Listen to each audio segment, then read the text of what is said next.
In a universe that almost is, just out of reach beyond the edge of reality, mysterious forces underlie the fabric of existence. Energematrice6, the very energy of creation, serves as both the elixir of life and the arsenal of destruction for its human and not-so-human denizens. Crushing darkness, whose source they cannot fathom, grips the cosmos and its people. In anguish, they dream of the long-foretold Brightstar. Join us as we embark on an epic journey, exploring the universe of Energematrice6.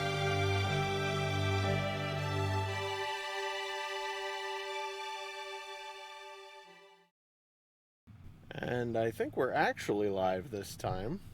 I'm hoping the technical difficulties have ended. We are not live on Twitter, which is unusual, but I think everything else is working properly. With that said, I do have one note for our viewers, listeners. If you've got questions for me about Brightstar or anything, Mel was wanting to do an interview with me when we're done with Brightstar for 1 week and just talk about some of the questions she had. So if you have questions, send them to jared@e6universe.com and I'll pass them on to her and she can include them in her episode for that. And with that out of the way, let's get started here.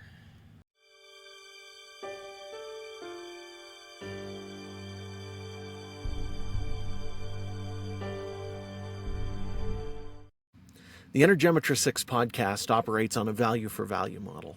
That means that we hope if we provide some value to you in your life, that you'll return that to us in whatever way you can manage. If you're interested, head over to e6universe.com and sign up for our email list to get our free ebooks and hopefully buy a physical book or some merch while you're there. Or if all you can manage right now is to leave us a good review somewhere, 5 stars or some kind of positive rating, that's more than appreciated. Thank you.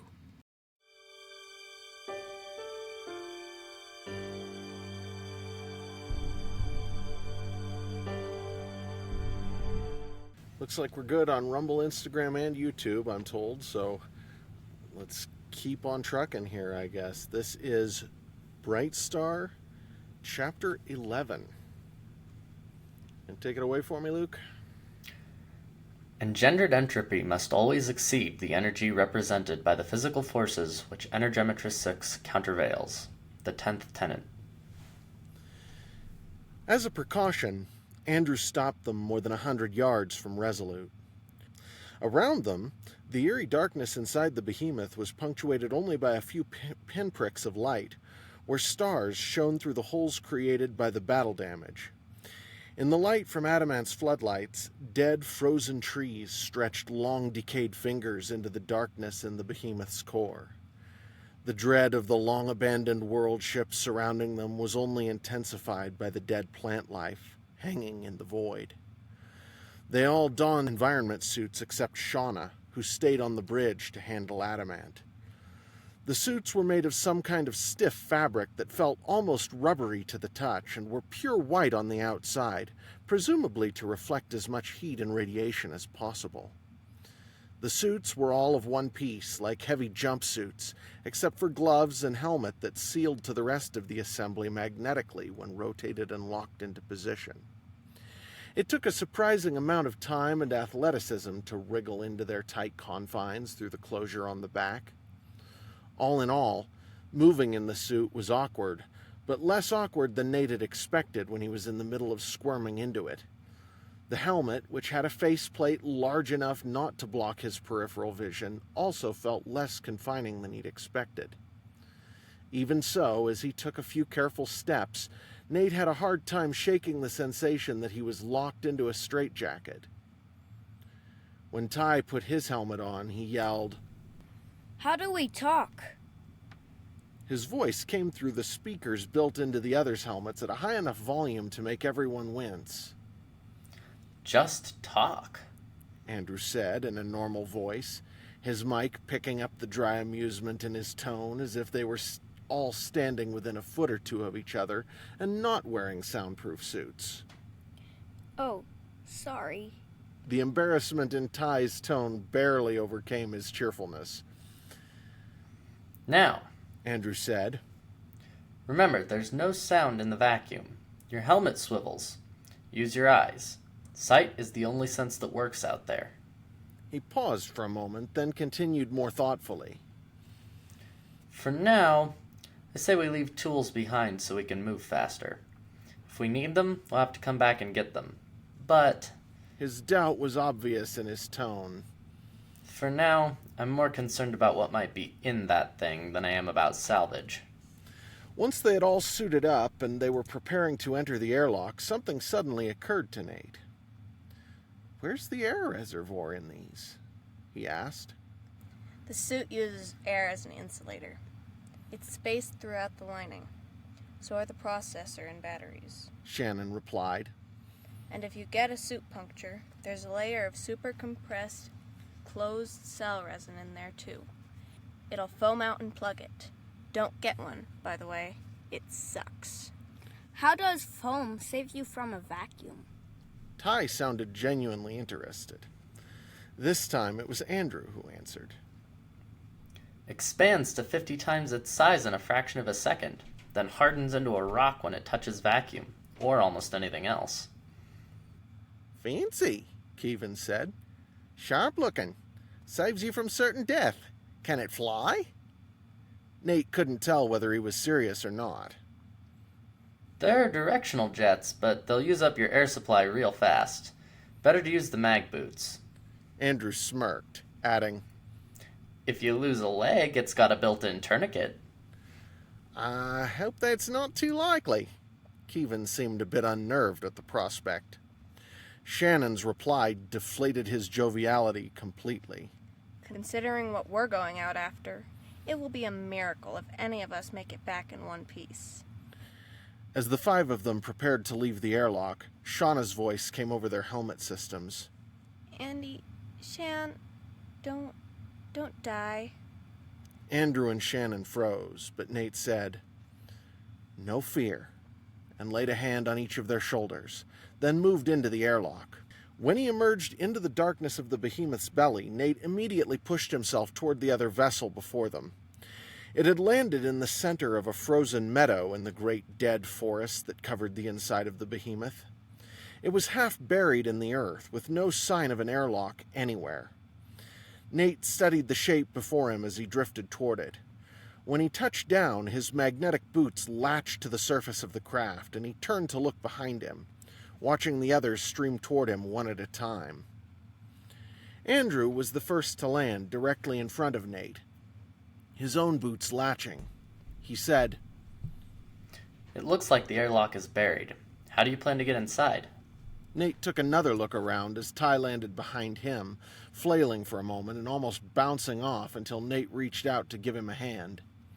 Shannon snorted in obvious amusement over the comm as she and Keevan both landed without issue. Ty snorted in turn. At least I'm not afraid to be here. Shannon let out a sharp laugh. Little boy, I lost my dad to these things. I'd be a fool if I weren't scared. I don't even know what we're doing here. We're crazy to think we can go into Resolute after it changed.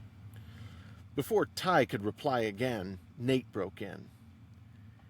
"If there's anything alive in there, going in after it would be like sticking our faces in a badger's den. I'd much rather get it to come out to me." Andrew asked, How do you plan to do that?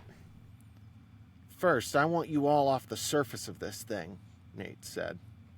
He pointed at the woods behind them, barely visible in the light reflected from Adamant's powerful floodlights by Resolute's mirror-bright surface. "Go hug a tree or something." Andrew laughed grimly, but he unlatched his boots and launched himself for the trees without further comment. Shannon and Keevan following close behind.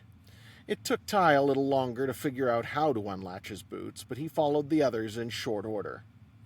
Nate watched as they passed out of the cone of brilliance shining down on them from Adamant into the dark realm of the behemoth's dead world. When they reached the trees beyond the edge of the clearing and had all successfully caught themselves, he reached above his head and grasped Energematrice 6. Nate couldn't have explained to anyone else how he knew what to do with E6. It was purely instinctive, but he understood how the fields worked at a level that left no room for doubt. He had some idea of what he wanted to accomplish, and instinct told him he didn't need to be precise. Nate gathered the fields around his hands, considered for a moment. Then, using the leverage provided by his boots, he swung his fists at the surface of the ship he was standing on, releasing the Energematrice6 he held into Resolute's hull as he hit it. A moment later, Ty's voice came through his helmet speakers. Whoa, I felt that from clear over here. Shortly after, Shauna's voice followed. Yeah, something's moving in there. The hole's blocking most of these readings, but that's definitely... Oh, wow. Shauna went silent, and after a moment, Andrew spoke, his voice strangled. Shauna, what is it? Sorry, these power readings. I don't know what it's doing, but I keep seeing partial power restored. Then it goes away. Andrew grunted audibly. At least it's having trouble. He paused, then said, Nate, you want to try that again? Nate nodded, then realized he couldn't see him at all in the bulky suit, so he simply raised his gloved fists above his head once more, gathered in power, then swung them down to crash into Resolute's hull again. If his last attempt had caused the ship to vibrate, this one was on a completely different level. It was as if the surface beneath him had been struck with an earthquake, and the frozen trees around the others shivered as if in a breeze. This time Shauna said nothing. After long seconds, Andrew asked, Shauna, what do you see? Shauna came back clearly, but she sounded almost doubtful. It's the same as before, Andy. I can see little flickers of something moving around deep inside Resolute. The power is jumping around even more, if anything, but it's not coming toward you. Nate thought for a moment, feeling an inexplicable mental pull toward Resolute, as if something beyond the edge of perception was trying to get his attention. He was too busy watching for anything unusual to focus on it, and after a moment he asked, Shauna, can you see what's on the other side of those walls? I need to be over a corridor. No, but give me a second. Shauna went silent, then said, I've overlaid Resolute's blueprints on the hole. This should work. Move to your left. Nate complied, walking slowly across the hole, making sure to relock his boots with every step. Okay, stop. Now move toward Andy. No, I mean the other way. Sorry. Okay, right there. That should be the main outer corridor. Thanks. Nate nodded out of habit, though none of them could see him, then asked, Andrew, I want to make a hole. Any objection? Andrew hesitated, and the doubt in his voice was clear when he spoke. Can you? Nate laughed. I'm going to try. Andrew's voice hardened in resolve. Do it then. Nate nodded again and once more raised his hands above his head. This time what he did with Energematrice6 was completely different from before. It felt both hot and cold. As his fists came down, Nate released the power he had gathered, simultaneously pulling a shield up around his body. The result was spectacular. Resolute's hull dimpled, then splashed outward in a superheated, glowing cloud of liquid, as if it were a pond and Nate had thrown a stone. The hull material, which had liquefied instantly, flew in all directions. A small amount of the superheated metal hit his shield and streamed around it. Most of the rest splashed inward, coating the inside of the passageway, flash hardening as it hit. All that remained were tiny spatters flying outward into the free space in the belly of the behemoth. The rest rapidly cooled from bright, glowing globules into silvery slag, fading into the darkness as it drifted away. Nate felt his recamacula prickle uncomfortably with the action, but he shrugged it off, distantly happy it was doing its job. Wow, what did you do? Keevan's amazement was almost comical. Pretty sure I can't explain it, but we're in. Nate peered into the hole in Resolute as the lights in the vessel's main passageway flickered on and off, creating a strobing illumination that was almost worse than nothing at all. Nate's hands felt slick, as if he were sweating in his suit, and tiny alarm bells went off in the back of his mind, but Shannon's next question distracted him from the sensation. What's a badger? She asked slowly, almost thoughtfully. Her diction might have been calm, but her tone was tight with tension. Nobody answered, and after a moment she said, Changed can rip you into pieces. Little pieces. I don't know what a badger's den is, but there's no way I'm going in there. The strange pull Nate had felt after he slammed the ship the second time had never quite gone away. It was still there at the back of his mind, reinforcing his resolve. After a long moment, he said thoughtfully, You should all go back to Adamant. This is my fight. With that, he reached down, grabbing the edge of the hull irresolute, and, unlatching his boots from the surface, he peered down into the bowels of the disabled vessel. Simultaneous exclamations came over his transmitter from Andrew and Shannon. Then Ty said, Wait up! I'm coming too. Nate didn't wait, nor did he answer. The passage flickered rapidly from light to darkness and back again, and some kind of strange growth seemed to be clinging to the floor? No, the ceiling lights were to his right, so the surface he was thinking of as a floor had to be the wall, and the dead growth might simply have been the same sort of plants growing from the wall of the main corridor in Adamant. In the randomly flashing light, it looked like hands reaching out to grab him. The once molten metal covering everything, its silver now splotched with black and gray spots, only made the eerie spectacle worse. Shrugging mentally, Nate pushed off from the skin of Resolute, using his hands to flip himself over into the space below, and twisting to one side so his magnetic boots contacted the floor on his left. As Nate released his grip on the edge of the gaping wound he had made in Resolute's surface, he noted how thick the wall actually was. The ship's silvery skin was almost 2 inches thick by itself, but inside that was a foot-thick stratified layer of what looked like rubber or resin, with alternating dark and light stripes. Quickly, Nate looked both forward and backward down the flickering corridor. Nothing was in sight except 2 closed hatches on his left, and what might have been a third far ahead of him down the passage. The clamor on the comms had almost sorted itself out, finally, and Andrew was saying, Go to. Shannon, you should stay.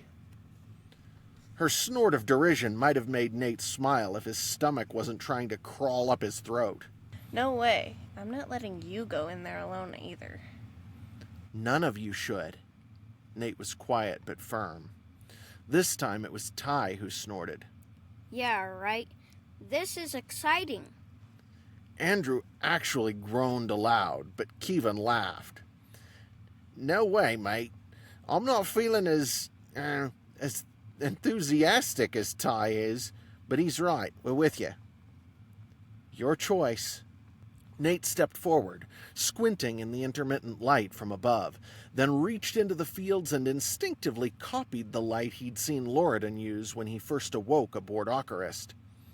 It helped somewhat to have a steady source of illumination, though the still flashing overhead lights lent the entire atmosphere an air of unreality. Nate started slowly forward, stopping at the first hatch on his left and staring at it. He reached down to try the hatch activator, but it did nothing. The power must be too intermittent, Nate thought, trying again. You'll have to enable local control and hook your suit up to it. Shannon's tone was tart, and Nate turned his head to look back at the hole he'd come in through. Shannon's helmet poked over the edge, her hands gripping the melted and rehardened skin of the ship. Hurry up if you're going inside. Go already. Ty's voice was somewhere between excited and annoyed. Nate saw Shannon roll her eyes, but she didn't argue, flipping over to land with her magnetic boots on the corridor floor. Nate happily stepped to the side as she clumped slowly forward and pulled the cover off the little panel, then attached a line from her suit. Once she was hooked up, she began manipulating the manual controls beneath. Ty, Kevin, and finally Andrew followed Shannon through the hole one at a time, looking around as they did. Ty quickly copied Nate's tiny ball of light, while the others all looked one way then the other down the corridor. "Andrew, how much of the ship do you think is still accessible?" Nate was looking at Andrew as he asked, and Andrew's lips pursed in thought while Nate continued. "Ty, you watch that way. Kevin, that way. If you see anything moving, say so." Shannon made a little sound of triumph, and the hatch in front of her slid open before Andrew could answer Nate's question. Nate stepped to the hatch and peered inside, sending his little ball of light to dance through the cabin. It was empty. Shan, you should let him stand in front of those when you open them from now on, in case something's waiting inside. Andrew sounded grim, and he turned to Nate. The bridge is gone. No way it survived that kind of impact. If I had to guess, we'll be able to get about 70% of the way around the outside of the ship. The way the ship's structural integrity is designed, it will have flattened up to a certain point and be intact everywhere else. At least, that's what we've seen before. Nate nodded. "Okay, let's stay together. We can go this way first." Nate pointed in the direction he'd already started. "Where should we expect the first cross corridor?" Andrew's grimace was plain even through the glass of his faceplate. Probably behind us. There should only be 2 access points to the core, and I'm guessing the one that comes out near the bridge got crushed. Nate nodded again, turning to head further down the passage. At the next doorway, Nate stood in front of the hatch with Shannon off to one side as it opened, but again the cabin before him was completely empty. The same pattern continued, inching down the passage, with Kevin watching the rear and Ty keeping an eye ahead, while Shannon carefully worked each panel. Even with the little lights that Nate and Ty kept hovering above their shoulders, the flickering overhead wore on them, putting them more and more on edge, and it was easy to imagine something coming out from behind each rib that jutted from the side of the corridor on their right, or from the veritable jungle of dead plants on their left. Strangely, as they moved, Nate felt the pull on him diminishing, as if they were walking away from its source. After the 6th hatch, Shannon said, I need somebody else to plug in. My suit's battery isn't going to last forever, and the fuel cell can't keep up. After that, Nate and Andrew took turns with her, which Andrew said would allow the suit's fuel cells to recharge the batteries sufficiently. It took almost a full hour of slow progress to make it to the crumpled end of the passage. All they found was room after empty room. When they finally turned around to retrace their steps, they all felt a jolt telegraph through the structure of the ship and looked at each other. Andrew said, Shauna, talk to me. What's going on? Her voice came back a moment later, a bit fuzzy with static. I saw it move, but it looks like it's still in the core, Andy. Understood. Andrew looked at Nate, who shrugged and continued forward, back toward their entry hole. After they'd walked perhaps halfway back, Kevin said thoughtfully, I'm a wee bit surprised there ain't more decks. This level only covers a tiny bit of the interior of this great big ball. There was only silence for a while, then Andrew said, The Implacable class ships were made for families. Most of them were Adamant's size. Resolute was a seed ship. We could have rebuilt an entire tech base with her, even on a dead planet or a moon. Even so, she was still only built for one family. Silence fell again, and they walked slowly on beneath the flickering lights. When they reached the hole again, Nate carefully skirted it and continued on to the first hatch they hadn't checked on the other side, where the process began again.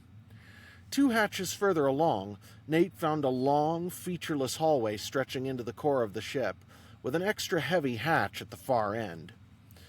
Whatever the pull Nate had been feeling, it was coming from somewhere ahead and to his right, through the bulk of the ship. He started to turn down the passage, but Andrew called, Wait! His voice almost panicked. After a moment, he continued more calmly. Shouldn't we check the rest of the ship first? Nate hesitated, then shrugged, and passed the hallway, continuing down the long, curving corridor to the next room. They progressed, room after room, only stopping once to explore what Andrew said was the vessel's machine shop.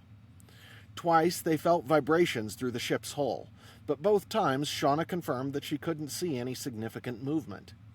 As their path curved around, Nate felt them coming closer and closer to the source that had been drawing him onward. It took longer on this side of the ship before they reached this opposite, equally crumpled end of the passageway, but even before they reached it, they found something unusual. Ty was the one who spotted it as Shannon was opening a hatch. Craning his neck as best he could in the confines of the suit, he said excitedly, The next hatch is welded shut. Nate grunted, but the hatch was sliding open, and he didn't have time to look. When he was certain the cabin before him was empty, though, he turned to peer down the passage toward the next doorway. As Ty had said, the hatch had darkened patches around its perimeter, as if it had been hastily welded shut. Could there be a change in there? Even Ty was a bit subdued at the prospect. They all stopped in front of the hatch in question, squinting in the strobing light. Nate could clearly feel the force that had been drawing him onward, now right in front of him. Whatever it was had to be inside this cabin. Shannon plugged her suit into the same port as before, but when she pulled the cover off the control panel, she whistled softly. There's still air in there, but it's barely breathable. The CO2 levels are high, but it won't kill somebody. She made a face that Nate could barely see through her suit's faceplate. Not yet. Why would the monsters weld a door shut in their own ship? Ty asked, tracing the weld along one side of the hatch with a gloved finger. The welds had obviously been made in haste, as they were ugly and discolored, covering the crack where the hatch met the wall without penetrating to any depth. They wouldn't. Andrew replied. And remember, Resolute wasn't theirs in the first place. They took it from us. From other people, I mean. So, there could be somebody in there? Ty sounded half afraid and half excited. Shh! Keevan's voice came over their helmet speakers. He was holding one hand up behind him, and he had his helmet pressed to the wall next to the hatch. A moment later, he kicked the hatch with his boot. Then again and again, never taking his helmet away from the wall. Crot, Keevan said, after pausing for another long moment. There's somebody there. With that hatch welded shut, we can pretty much assume it's not one of the monsters. Shannon said. That's a human in there. That's one of our people. After a moment of silence, Keevan said, Well, we can't pressurize this ship again, no way. How do we get him out? First, Shannon said grimly. somebody's got to break down those welds and get that hatch open. And we can't be at this for long. Even if the monster leaves us alone, the air in there isn't going to last forever. As if to emphasize her words, another vibration came through the structure of the ship. Leaning against the wall of the corridor, Nate spoke. I think I can get it open, but this will be tricky. Do we have an extra suit? Shannon's snort came over the comms. Nope. You're using Shauna's, and we only had 2 extras to start with. Well, Nate's tone was dry. We need one for whoever's in there to use. Keevan and Ty head home. Ty can come back with Keevan's suit. Ty and Keevan looked at each other and shrugged. Then they both headed back down the corridor while Nate pushed forward toward the sealed hatch. Better give me some room, he said, then concentrated and grasped Energematrice6 again. His first task was to carefully create a tiny bubble of gray energy around his suit's right glove. Then he removed the glove, leaving his hand free inside the bubble of Energematrice6. As he pulled the glove off, Nate noticed a fine stream of dust filtering out of it to hang in the vacuum. His earlier stunt must have damaged it when his body expelled the entropic energy. He should have thought of that. Shaking off the thought to focus, Nate touched the first weld around the perimeter of the hatch and concentrated.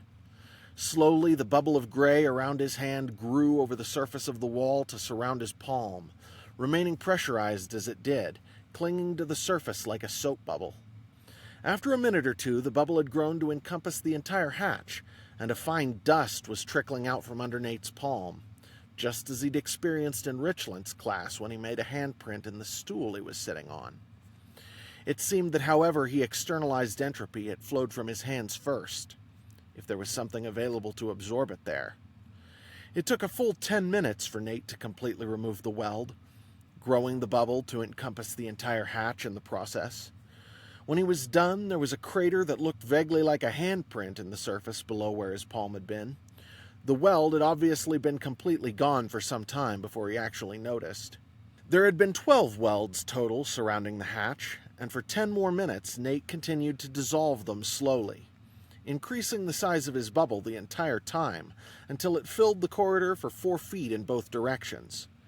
Nate's judgment of the damage he was causing improved quickly, but he had no control over the entropy he externalized, other than to notice that it did seem to prefer whichever of his hands was against a solid object. He was also getting faster with each weld, and his air bubble was so big it was becoming difficult for him to maintain control over it.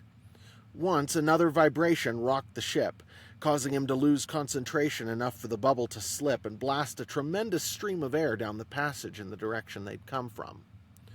Nate had removed his other glove after the first weld, and when he finished with the third, he finally spoke.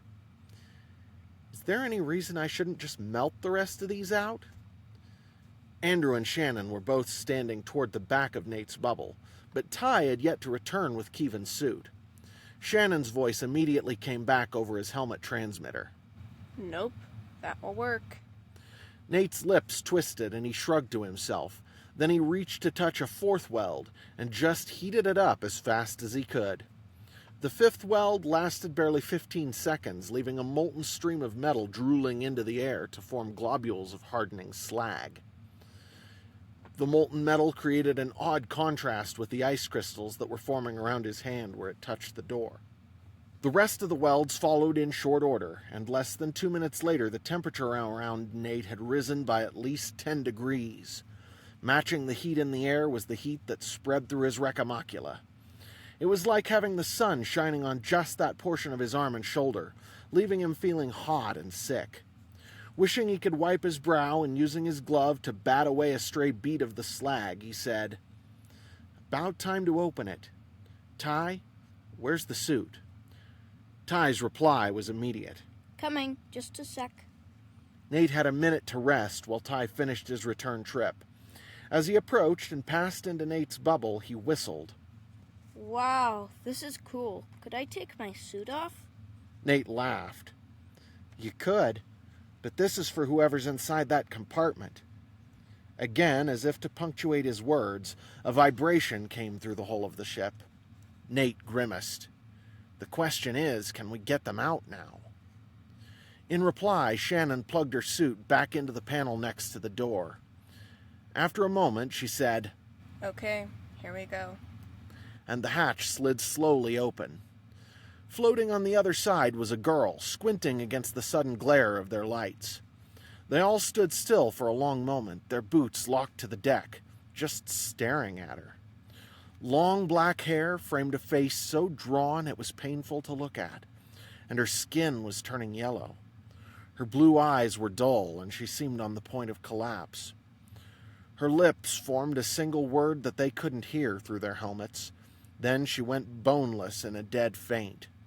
As she did, the strange pull Nate had been feeling since they entered Resolute disappeared, and the ship shook almost as hard as it had when Nate first used Energematrice6 to hit it from the outside. Guys! Shauna's tone was high and almost panicked. It's moving! And that concludes Chapter 11.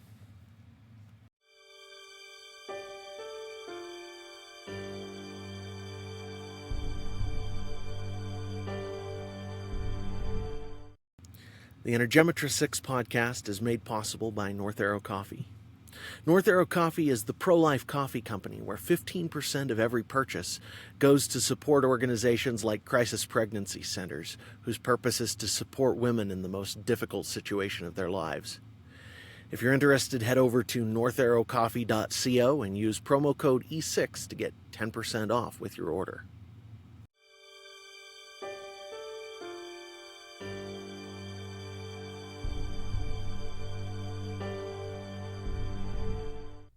The The advertisements featured did not necessarily represent my endorsements or views. Well, either way, folks, I think that concludes our reading for the day and for the rest of this week. So next week, expect a totally different thing. We're going to have a Winter Night reading. This is another book that I've just recently gotten published. We're planning to read the whole thing, and it should be released on Christmas Day at the normal time. It will not be live streamed, but the plan is to get it out for everybody to enjoy. Thanks for being here, and thank you, Luke. Thank you, Second. Thank you, Third, and we will catch you all next week.